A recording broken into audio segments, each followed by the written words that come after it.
Hello and welcome to Weird Careers. I'm your host, E.T. All over the world, people have jobs, and some of those jobs we don't even know exist.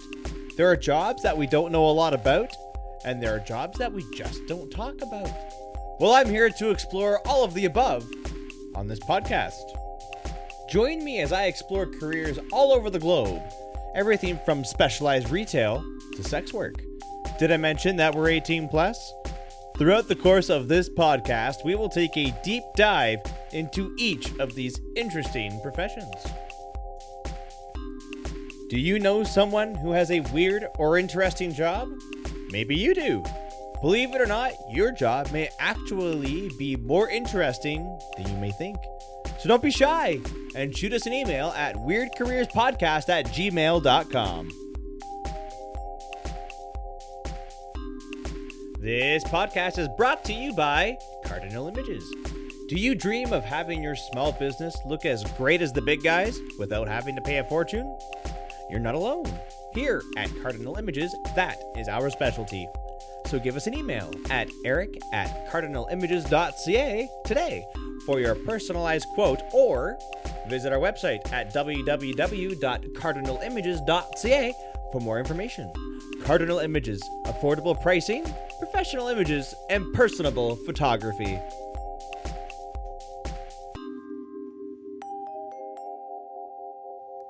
On today's show, we have Gloria and Jeff Houkal. They are the creators and founders of the Invincibowl. What is it? What does it do?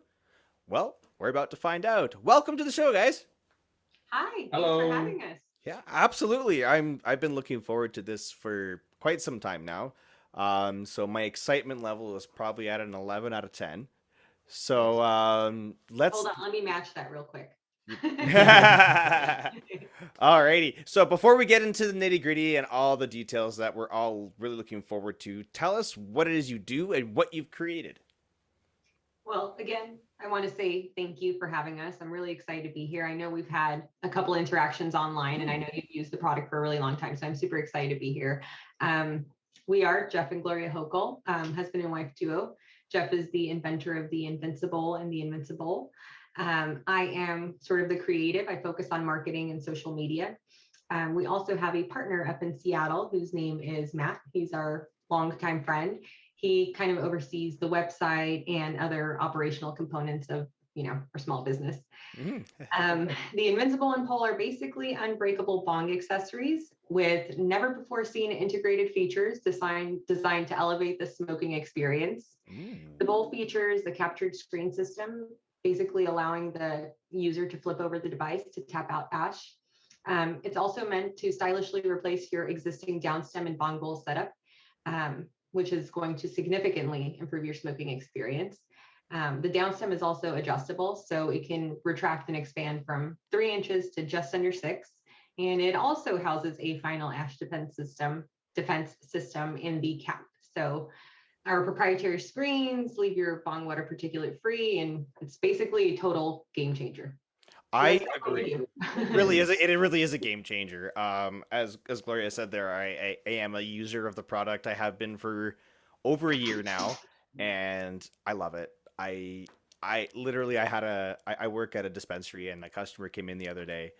And he's like, I need to buy 2 bowls, and I'm like, okay, what's up? He's like, well, I broke one, and I want to have one as a backup. And I'm like, dude, let me tell you about this company. And I just went into this complete sales pitch, and he's like, yeah, okay, yeah, I'm gonna look into that, but I still need 2 bowls until then. But yeah, no, it's an incredible product. But as a fellow stoner, we want to know, what was the drive behind creating the Invincibowl? Well, Gloria was, honestly.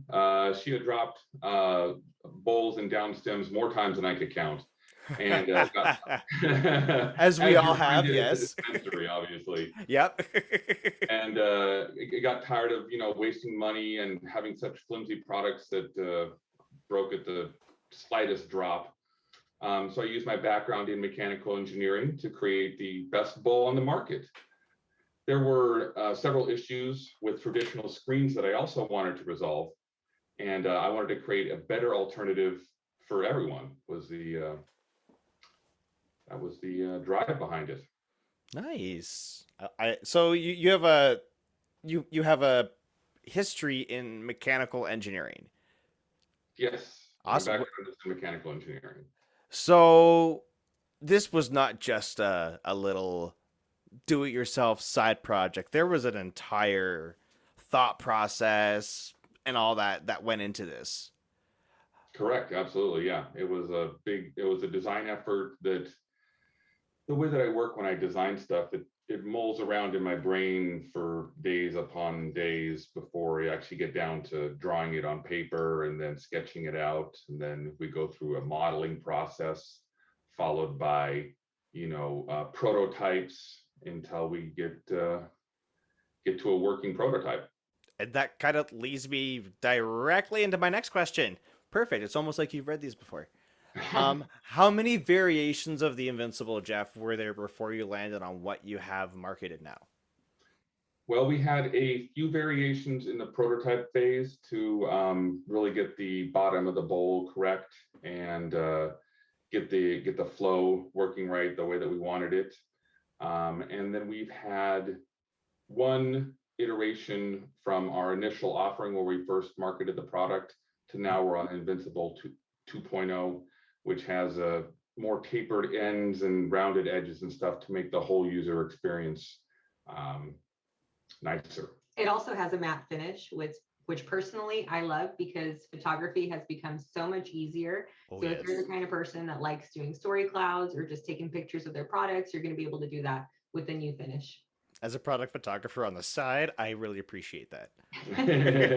That's fantastic. So what kind of imperfections would you have gone through with each model then? It's generally minor stuff like getting the taper right on the sleeve so that when it goes into the bowl, we get that correct distance, the gap distance for the screen, and then tolerancing so we never run into issues of parts binding when they're for example, if the screen was too large, then it wouldn't fit into the bowl. So we had to tolerance these stack ups and make everything fit well. That That's would awesome. be yeah. So did Also did a bunch of variations on the packaging as well. Oh, yeah. That have evolved throughout the past couple of years. I'm guessing that it's become more eco-friendly as you go? Yeah, we like to keep our products very minimal in packaging design. Right now, Nice. we deliver our product with a single plastic case and a single paper insert, both of which can be taken apart and easily recycled. Awesome. We're not big fans of these small products and packages that are glued together with foam and paper and plastic. So basically, it's garbage. You can't Yep. recycle these components, and it's It also plays into our model of sustainability. We're not trying to create more garbage in this world. We want you to have one bowl that's going to last a really long time. And if you feel the need to collect more colors, feel free to do so, but you're not going to cycle through them as quickly as you would with regular products. And we wanted to carry that out into the packaging too. That's awesome. Like my bowl and my down stem, I've had one of each for the last year. And yeah, it's sustainable. It's the paint's starting to go a little bit, the color's starting to fade a little bit, but I mean I've been using it daily, like every single day for the last year and a bit. So I mean, it's not broken. It still works very well. I love it. But there is one concern that a lot of people that I've talked to have questioned, and I don't know the answer. So I'm going to ask on behalf of everybody. The number one concern for people that I've talked to about your product is the stainless steel chemical burn off. Did you correct this issue? And if so, how'd you do it? Yeah, so there is no stainless steel burn off. Okay. That the correction that we've made has been more so in the educational approach to the subject matter. Mm-hmm. Since we've created since the fruition of the product, we've created a detailed document listing sources and data, which undoubtedly prove that there's absolutely no risk with stainless steel or aluminum. I think you can find some of the points on FAQ. He has probably a better vocabulary to The handle. mechanical engineer he is. Yeah. Well, as she mentioned, we have the FAQs on our website, and most of them pertain to aluminum, but stainless steel on all these cases has a higher melting temperature and is more used in humans, like stainless steel hips, stainless steel replacement parts or screws in your face. So this is stuff that is constantly in contact with the body on a regular basis. So stainless steel is a very little concern for biocompatibility. Fantastic. But as far as temperature goes, and people are concerned with aluminum, the temperature at which aluminum melts is well above what the temperature a lighter can produce. So you're never going to get aluminum to melt, even to get into the liquid phase, let alone the gas phase, which would release the chemical constituents into the air. And that would like include a butane torch as well? Yeah, Yeah. I mean, a mini torch has a flame that can reach like 1430 degrees Celsius. Mm-hmm. That's nowhere near what you need to melt aluminum into whatever phase that he's talking about. Nice. And that's the hottest point, which is like Yeah. a single point that it's moving, right? I mean, it's a microsecond that those temperatures are conveyed. Since neither a lighter or a mini torch can produce temperatures needed to convert aluminum to a gas at atmospheric temperature, you can only conclude that it's just not possible. Yeah, Exactly. So, Gloria, now Jeff mentioned that this product was designed with you in mind, that you were the original consumer. And you were a little bit selfish at first. It wasn't for sale, it wasn't for anybody else. It was just for you. Yep. How many bowls were you breaking before you realized enough's enough? I mean, it was crazy. I am just a clumsy person. Mm-hmm. And I have been smoking for well over a decade now. Yep. And that cost is cumulative, it starts to really kind of burn a hole in your pocket. And, Oh, yeah.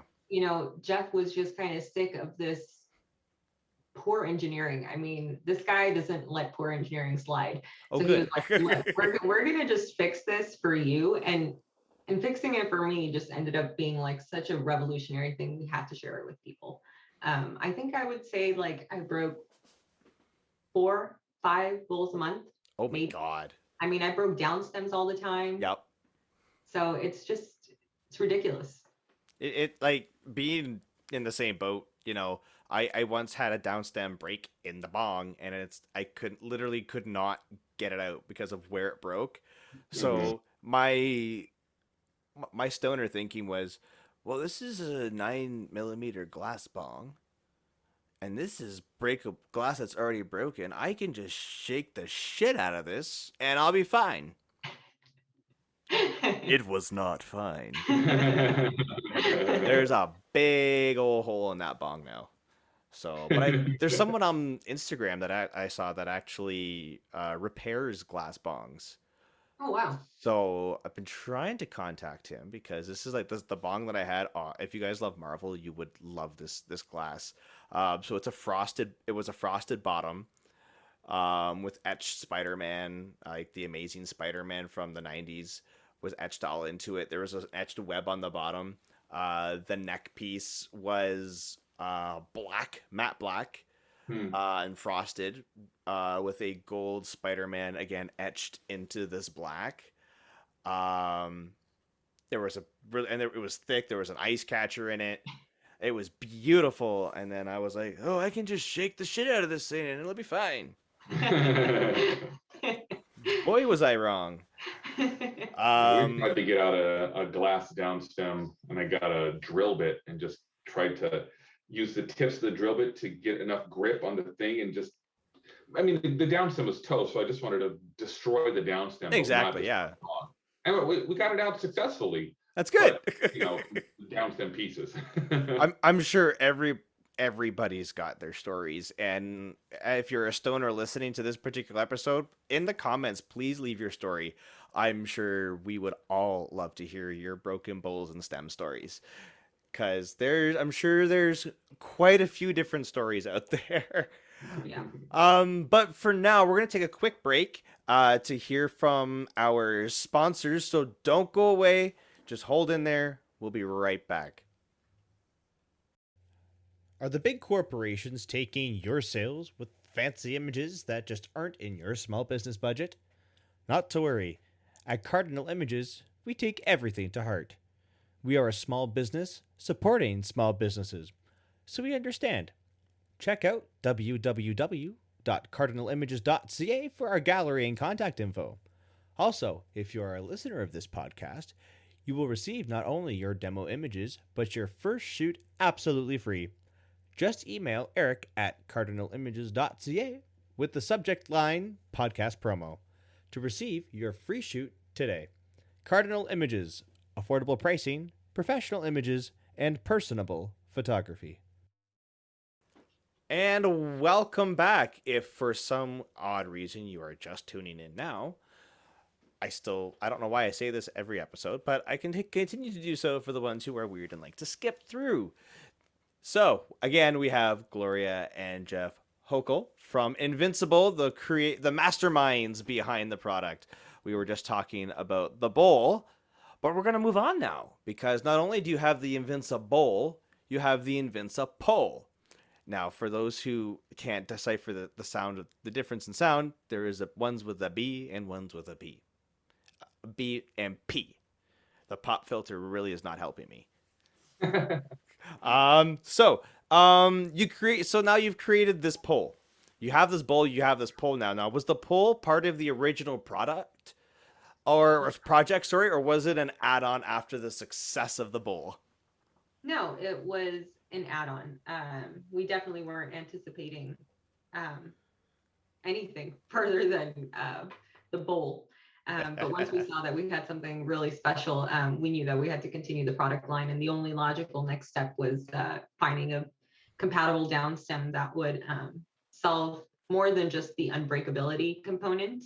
And I think that's where Jeff was really innovative in coming up with something that easily and seamlessly transitions from a small bong to a larger bong without having to fiddle with it for more than a second.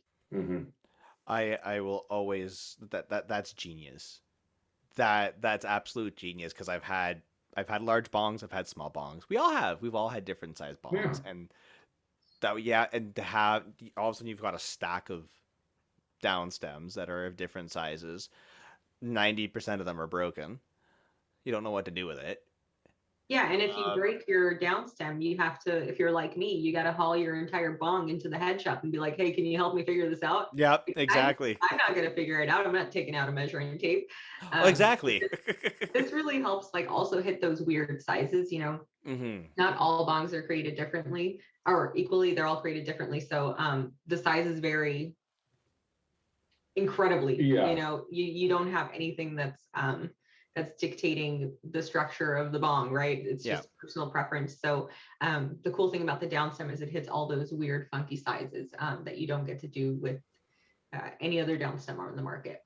So Jeff, in designing the Invincibowl, what kind of steps did you go through from you guys figuring out, okay, this would be a great add-on to this is a great add-on, here it is? Well, the steps were similar to they were with the bowl. Lots of thinking about the product, designing it in my mind, and then transposing that into the computer-generated models. And then we went through 3 or 4 prototypes again over the course of a few months, several months, to really get the weights down. We originally the product was solid. We removed a lot of the material to reduce the overall weight of the product because the lighter the product, the more people can easily adapt it. And then getting the size right in the internal bore of the Invincibowl body, so we got good sliding along with good O-ring sealing, so that we won't get any airflow happening other than the directed airflow that we want to go right down through the downstem to the diffuser, where those were the primary iterations that we had to make on the product. Nice. I love I love the rubber seal that you have too. So it's not just opening and closing. It's you extend it and it's there. Like I love that little bit of ingenuity there. Um, and the fact that you guys that it's how easy it is to clean. Like I have never I did not imagine how easy it would be to clean the pole or the bowl. But it's super. You got some ISO, you've got some salt. Away you go. Yeah. Yep, And it's definitely comparable to glass cleanings, but I would say a little bit easier because the tar doesn't seem to stain the coating as much as it does with glass. oh Um, yeah, Even with heavy use, and I'm for people who are interested, you can go on our Instagram and check out different studies that we've done, R&D provided by me. And you can see just how nasty a glass bowl and downstem get. And oh my it is god. so difficult to get those stains out. You Oh have to yeah. like literally let your pieces soak for days. Yep. And that's just not the case with ours. No, no, I like that. Like I literally have a cloth that I've put a little bit of isopropyl alcohol on, and the pole, and I literally just wipe it down, and it's clean. And you just shoot some water through it, some hot water through it, and all the gunk comes out the end. It's perfect. It's like I will always say, you guys have a great product. I love your product. Thank you. So you had ideas. You started with an idea. Now you've got this product. There must have been some challenges along the way, not just in creating the product itself, but in marketing, feedback, etc. So what kind of challenges did you face in your journey, or have you faced in this journey? Well, let me first start by saying Jeff is the visionary here. He works tirelessly, not just to create the bowl and the pole, but to also create this entire business. There is nothing he can't do. I'm pretty sure about that. And there's so many unspoken aspects to business that you just don't know, and you kind of figure out on the fly while you're doing it. Yeah. Matt and that's their partner, our other partner, Jeff and him, really excel at making small business obstacles seem like it's nothing. When we launched, COVID had hit two months after we launched. So Oh, that wow. presented challenges in and of itself, but there are always packaging issues, like I told you, or Jeff mentioned earlier. The evolution of packaging was difficult. Finding something sustainable. There were, difficulties in transportation, making sure that the product gets there the way we want the consumer to see it in the store. You don't want your product to come loosey-goosey with screens missing. Of course. So just nailing down those more specific logistical issues. And then of course, website maintenance and other operational things that you just wouldn't consider when you initially have an idea. Of course. And we will definitely make sure in the description will be all of your socials and your website. Make sure that everybody who listens can also see your product too. Awesome. Because, I mean, you guys, you seriously got to see this thing. If you smoke, you need one. You're not wrong. Now, did you have any idea that this would be as successful as it is? I would say yes. Honestly, we wouldn't have. I personally wouldn't have launched the product to market if I didn't think it had a chance to go somewhere. Nice. Well I think said. we know it would expand to where it is now. I don't think we could say that we knew that at all. It became apparent after we got the first provision of our product out. We saw that we had some success, some traction in online purchases. Almost right out of the gate, we had a few online purchases that really helped to solidify the success of the product. And we had a wholesale distributor that picked it up as well, which was highly encouraging for us to continue. That's awesome. Now in tying in with that, how has the community reacted to your product? It's been awesome. Nice. Stepping into the cannabis sphere was definitely different for us both. Mhm. We have not had experience in it previously, and everyone's just so kind and pioneering in their own way that it's really reassuring to know that they think we have a product that's worthwhile. Um, we're both really humbled and honored to be able to have an opportunity to share things that we create in whatever capacity. For him, it's the actual product. For me, it's the creative portion of it, and for Matt, it's all the operational stuff that he gets to do. So that's just really the best part, I think. That's awesome. And that's something I mentioned in a previous episode about the cannabis community and how it is such a different community from anything else, everything from production to retail. And there is just kindness, there's openness, there's understanding. Um, I don't really have to tell you that you guys have now been in this marketing industry now for just over a year and a half now, 2 years. Yeah, coming up on 2 years. 2 years now, yeah.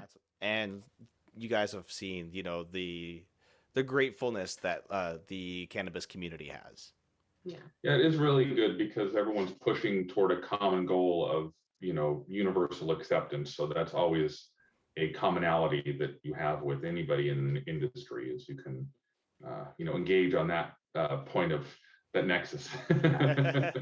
Now, is there anything coming out that we should be excited about? Well, I will say that we're always working on new and innovative products. There are definitely things you can look forward to in the coming months, but I don't want to spill the beans yet because we're going to get they're going to have a nice release of data here in the next few months. Very exciting. Now, I was going to ask this earlier and I forgot to, so I'm just going to ask it now. Where did the idea of all of these colors come from? Ooh. Good question. Thank you. I mean, can I just take credit for it? You can take credit for it. Yeah, the colors were chosen by me. The names were chosen by me. It's just so much fun being able to pick out things that you think people are going to like and enjoy. And I think that it worked out pretty well. All the colors seem really popular.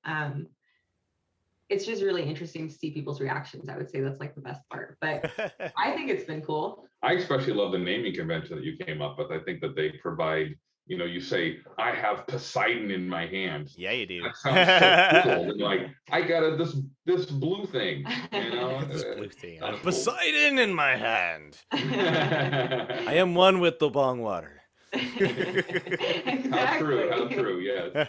That's so fun. I love it. And the colors are so vibrant and that's they stand out. If you have I love it when I just clean my bong and it's all nice and crystal clear and you've got the two pieces in there. They just stand out.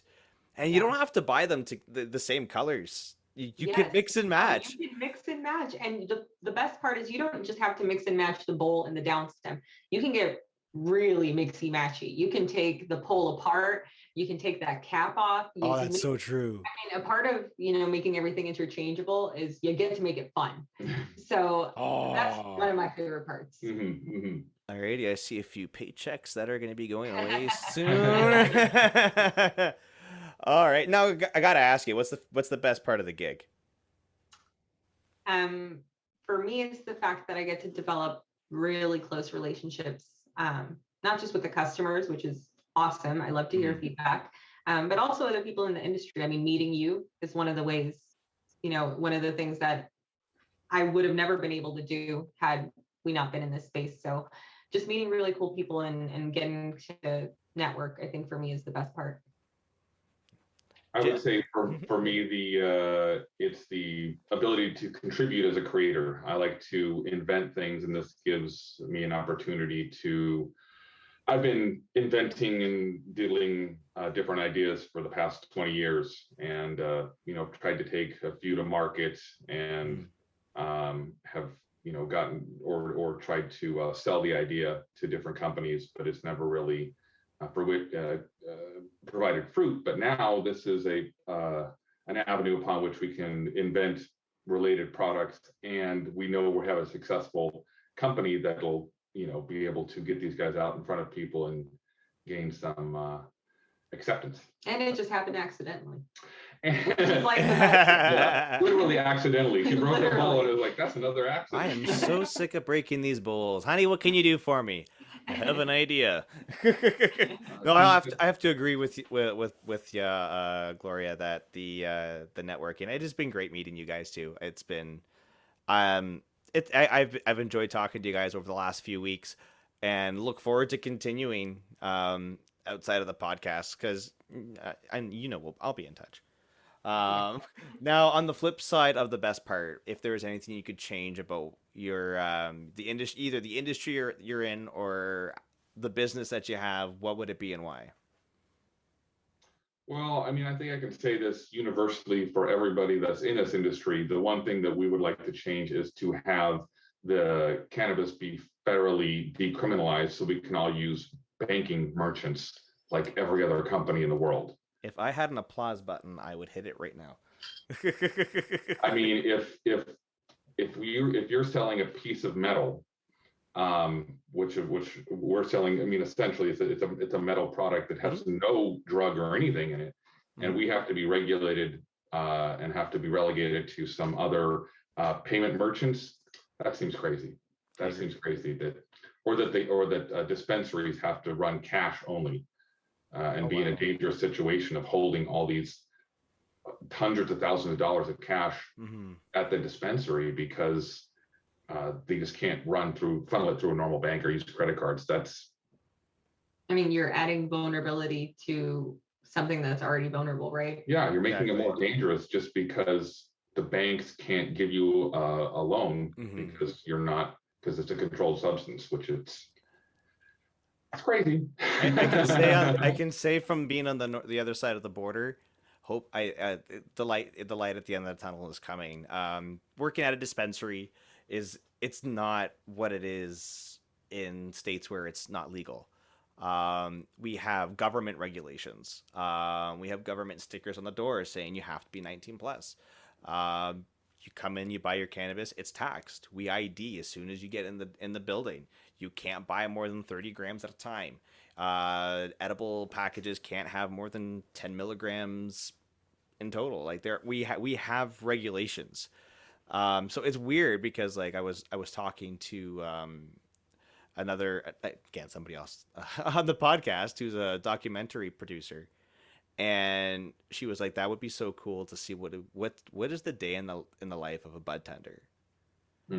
Because like I'm getting paid. I get, it's not cash under the table. It's going into my bank account. I get a slip, with my deductibles and everything. It's freeing. You can walk in, how are you paying today? Can I pay Visa? Absolutely, you can pay with your Visa card today. Can you pay with your Amex? Of course you can pay with your Amex. This machine might be finicky, but you can still try. It's free. It is really nice, and I think that's something that looks like it's starting to come your way. I've been kind of following it a little bit, and it looks like they're just starting to take the first federal steps. And I wish you guys all the best. I really hope that it comes through for you guys. Because the amount of jobs that it's created up here, the income that it's created, for money deficits within the government, it's really there's nothing but positives. And if you can sell alcohol, which is literally a poison that can kill you, why can't you sell weed? True. Yeah. True. And I've been saying that for years. Yeah. Big time. Well, before I let you go, I do want to say again, thank you so much for coming on today. It's been an absolute pleasure, but I'm gonna have to ask you a question that I ask every single person that comes on. When you guys were kids, running around 7, 8, 9, 10 years old, what did you want to be when you grew up? Well, I wanted to be a paleontologist. I loved dinosaurs, and I wanted to be able to play with dinosaurs. Mr. Geller. It's good to meet you. This was before Friends was on the air. Don't age yourself, sir. Jurassic Park blew my mind. Oh, I bet it would. Oh my goodness. Yeah. That was fun. I wanted to be a teacher. I really liked kids. I still do. I haven't, I haven't developed a disdain towards children or anything. But yeah, I really wanted to be a teacher. So doing this is kind of like that, you know. That you're not wrong. You're teaching the people cannabis and Yeah, all benefits about and Invincibowl. I love it. Well, thank you guys so much. Ladies and gentlemen, you have been listening to Gloria and Jeff Houkal from Invincibowl. I will definitely link everything I can in the description below, so please check them out on all of their socials. Again, thank you so much for coming on the show today, guys. It's been an absolute pleasure. Thank you so much. Thank you so much for having us. Thanks for listening. Don't forget to leave a review. And if you really liked us, one with 5 stars would be greatly appreciated. It really helps us out on Apple Podcasts and other streaming services for our listenership. Join me next week for yet another weird career that is so exciting, I can't even tell you about it yet.